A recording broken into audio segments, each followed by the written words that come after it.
हनुमान का सागर पार करना बड्डे बड्डे गजराजों से भरे हुए महेंद्र पर्वत के समतल प्रदेश में खड्डे हुए हनुमान जी वहां जलाशय में स्थित हुए विशालकाय हाथी के समान जान पटते थे। सूर्य, इंद्र, पवन, ब्रह्मा आदि देवों को प्रणाम कर हनुमान जी ने समुद्र लंघन का दृढ़ निश्चय कर लिया और अपने शरीर को असीमित रूप से बढ़ा लिया। उस समय वे अग्नि के समान जान पटते थे।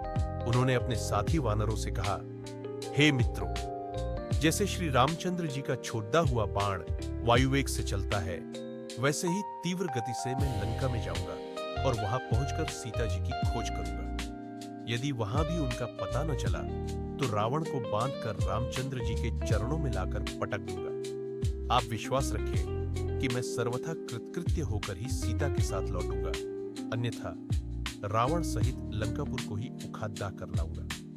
इतना कहकर हनुमान आकाश में उछले और अत्यंत तीव्र गति से लंका की ओर चले। उनके उड़ते ही उनके झटके से साल आदि अनेक वृक्ष पृथ्वी से उखड़ गए और वे भी उनके साथ उड़ने लगे। फिर थोड़ी दूर तक उड़ने के पश्चात वे वृक्ष एक एक करके समुद्र में गिरने लगे। वृक्षों से पृथक होकर सागर में गिरने वाले नाना प्रकार के पुष्प ऐसे प्रतीत हो रहे थे मानो शरद ऋतु के नक्षत्र जल की लहरों के साथ अटखेलियां कर रहे हो। तीव्र गति से उड़ाते हुए महाकवि पवन सुत ऐसे प्रतीत हो रहे थे जैसे कि वे महासागर एवं अनंत आकाश का आचमन करते हुए उड़े जा रहे हैं। तेज से जाज्वल्यमान उनके नेत्र हिमालय पर्वत पर लगे हुए दो दावानलों का भ्रम उत्पन्न करते थे। कुछ दर्शकों को ऐसा लग रहा था कि आकाश में तेजस्वी सूर्य और चंद्र दोनों एक साथ जलनिधि को प्रकाशित कर रहे हो। उनका लाल कटी प्रदेश पर्वत के वक्षस्थल पर किसी गेरू के खान का भ्रम पैदा कर रहा था। हनुमान के बगल से जो तेज आंधी भारी स्वर करती हुई निकली थी, वह घनघोर वर्षा काल की मेघों की गर्जना सी प्रतीत होती थी।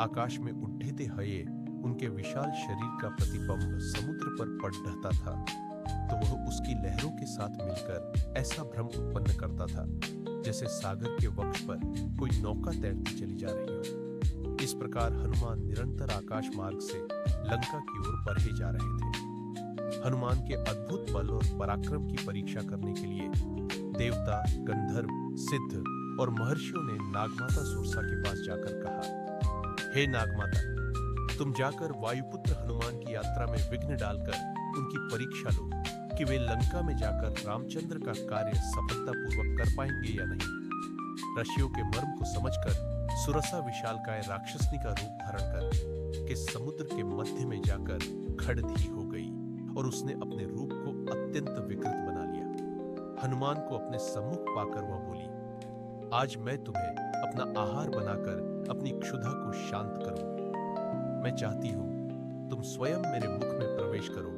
ताकि मुझे तुम्हें खाने के लिए प्रयत्न न करना पड़े। सुरसा के शब्दों को सुनकर हनुमान बोले, तुम्हारी इच्छा पूरी करने में मुझे कोई आपत्ति नहीं है, किंतु इस समय मैं अयोध्या के राजकुमार रामचंद्र जी के कार्य से जा रहा हूं। उनकी पत्नी को रावण चुराकर लंका ले गया है।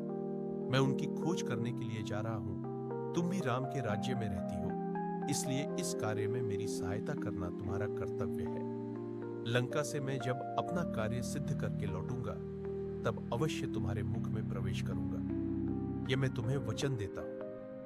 हनुमान की प्रतिज्ञा पर ध्यान न देते हुए सुरसा बोली, जब तक तुम मेरे मुख में प्रवेश न करोगे मैं तुम्हारे मार्ग से नहीं हटूंगी। यह सुनकर हनुमान बोले, अच्छा, तुम अपने मुख को अधिक से अधिक खोलकर मुझे निगल लो, मैं तुम्हारे मुख में प्रवेश करने को तैयार हूं। यह कहकर महाबली हनुमान ने योग शक्ति से अपने शरीर का आकार बढ़ाकर 40 कोस का कर लिया। सुरसा भी अपूर्व शक्तियों से संपन्न थी। उसने तत्काल अपना मुख 80 कोस तक फैला लिया। हनुमान ने अपना शरीर एक अंगूठे के समान छोटा कर लिया और तत्काल उसके मुख में घुसकर बाहर निकल आए। फिर बोले, अच्छा सुरसा, तुम्हारी इच्छा पूरी हुई, अब मैं जाता हूं। प्रणाम। इतना कहकर हनुमान आकाश में उड़ गए। पवन सुत थोड़ी ही दूर गए थे कि सिंहिका नामक राक्षसनी की उन पर दृष्टि पड़ी। वह हनुमान को खाने के लिए लालयित हो उठी। वह छाया ग्रहण विद्या में पारंगत थी। जिस किसी प्राणी की छाया पकड़ खींच लेती थी वह उसके बंधन में बंधा चला आता था। जब उसने हनुमान की छाया को पकड़ डीडीएच लिया तो हनुमान की गति अवरुद्ध हो गई। उन्होंने आश्चर्य से सिंहिका की ओर देखा। वे समझ गए सुग्रीव ने जिस अद्भुत छायाग्राही प्राणी की बात कही थी संभवतः यह वही है। यह सोचकर उन्होंने योगबल से अपने शरीर का विस्तार मेघ के समान अत्यंत विशाल कर लिया। सिंहिका ने भी अपना मुख तत्काल आकाश से पाताल तक फैला लिया और गरजती हुई उनकी ओर दौड़ दी। यह देखकर हनुमान अत्यंत लघु रूप धारण करके उसके मुख में जा गिरे और अपने तीक्ष्ण नाखूनों से उसके मर्म स्थलों को फाड़ डर डाला। इसके पश्चात बद्दी फुर्ती से बाहर निकलकर आकाश की ओर उड्ड चले। राक्षसनी क्षत विक्षत होकर समुद्र में गिर पद्दी और मर गई।